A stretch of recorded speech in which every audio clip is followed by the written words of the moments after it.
stop. Take a deep breath. Can you smell it? This isn't the scent of jasmine and sweet tea you might find in modern Charleston. In 1700, the air is thick, almost suffocating, with a pungent mix of smells. The briny, sulfuric stench of Plough mud exposed at low tide, the sharp tang of pine tar boiling for ship repairs, the smoky haze of thousands of cooking fires burning local oak. And beneath it all, the inescapable smell of a city with no sewers and far too many people crammed onto a tiny walled peninsula.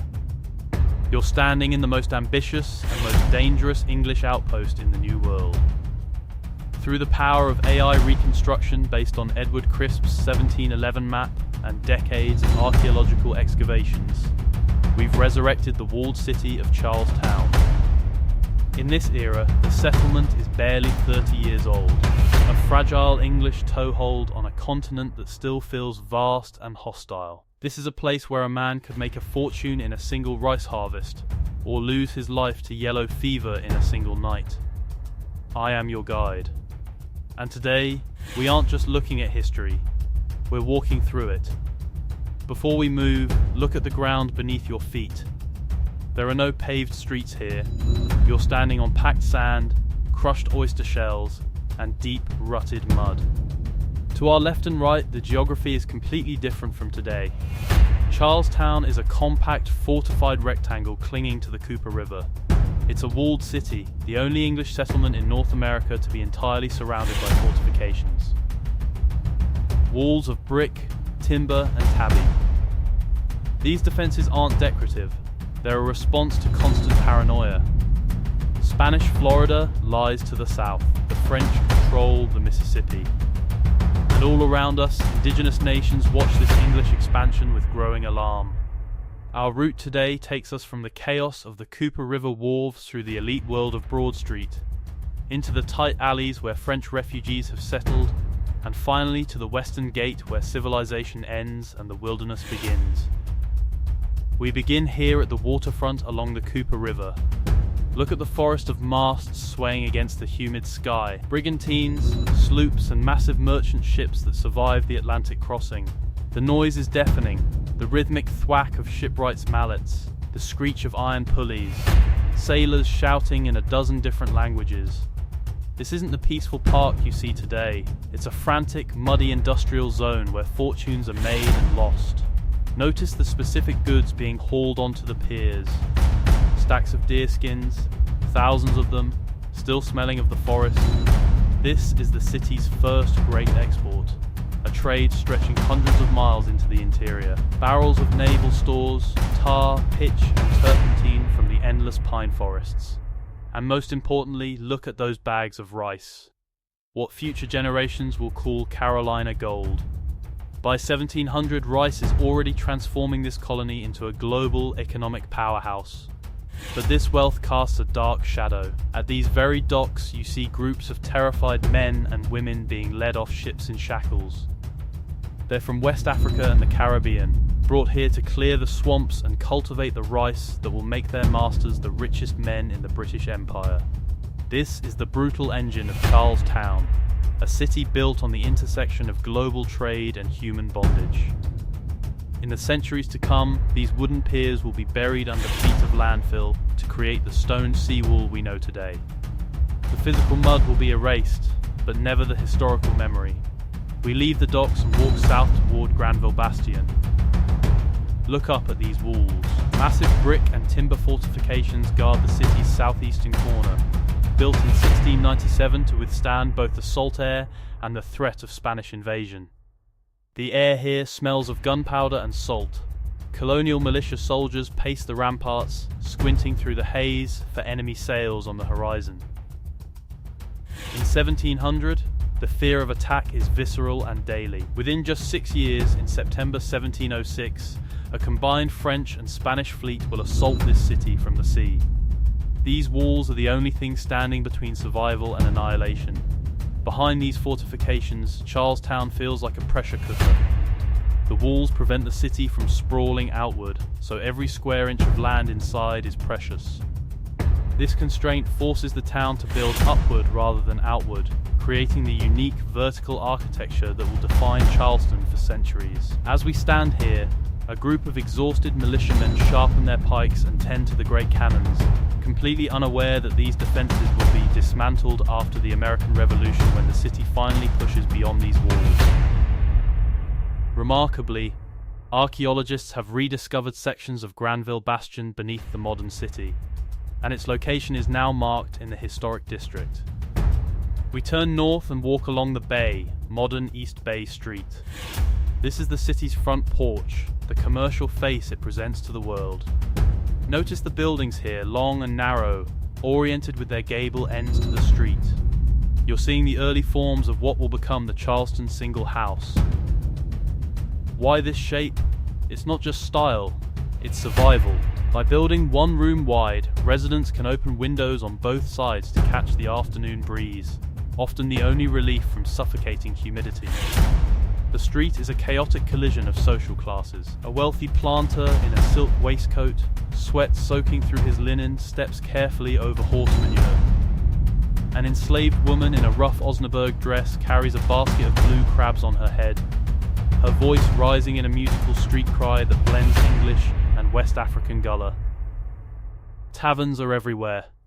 You can hear raucous laughter and the clinking of pewter mugs coming from the sign of the Three Mariners. Inside, sailors, merchants, and men whose reputations drift between privateering and outright piracy are drinking flip, a potent mix of beer, rum, and sugar heated with a red-hot iron poker. 300 years from now, this muddy track will become Rainbow Row, the most photographed street in the South. But today, it's gritty, bustling, and very smelly, the beating heart of frontier capitalism. Now we turn west onto Broad Street, the spine of power.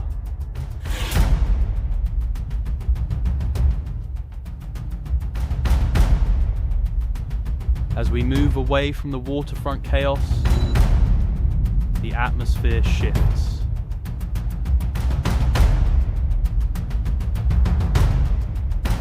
The air is slightly clearer here. The houses are set back from the road. This is where the elite live and conduct business. We stop at the intersection of Broad and Church Streets. In 1700, this is the centre of the universe for any Carolinian. To our right stands the original St. Philip's Church, a wooden structure representing the immense power of the Anglican Church. Opposite the church is the courthouse and watch house. You see lawyers and magistrates gathered on the steps, their faces grim, debating the latest slave codes or arguing over plantation boundaries. But look there, a man locked in the public stocks for drunkenness, his face burned crimson by the sun.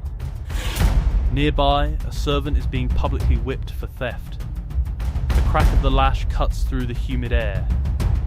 Life here is harsh, and the law is designed to maintain order in a society that feels like it could explode into chaos at any moment. This is where strict social hierarchies are enforced, where fortunes are protected by law, and where the brutal slave codes are written that will shape the colony for the next century and a half.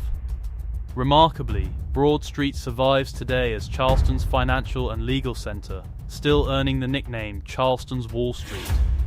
We head north into a maze of narrow, winding alleys. In 1700, you don't hear much English in this neighbourhood. You hear French.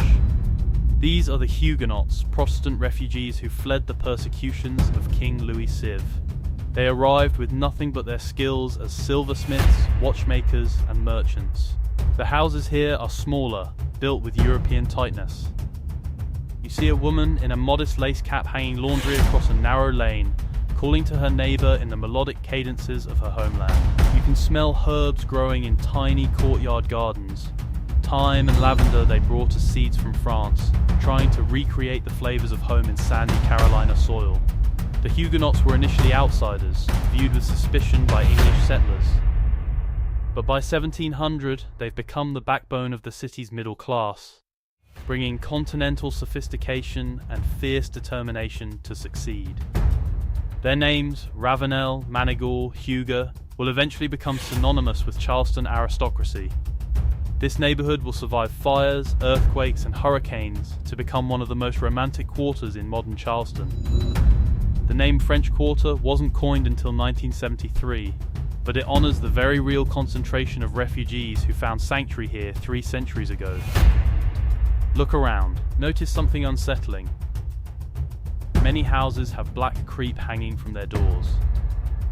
In 1700, Charlestown is a graveyard for the unwary. The standing water in the city's low-lying hollows breeds mosquitoes by the millions, though no one here understands the connection yet. They blame the miasma, the bad air rising from the swamps. They call yellow fever yellowjack, and it stalks these streets every summer. The first major epidemic struck in 1699, killing 15% of the population. You see a doctor, his face pale with exhaustion, carrying a bag of leeches and mercury, heading toward a house where residents are shivering with malarial fever. The lack of sanitation compounds everything. The same water used for drinking is contaminated by nearby privies. Chamber pots are emptied into the streets. This creates a terrifying paradox. The city is getting richer by the day as rice exports boom, but its people are dying by the hundreds.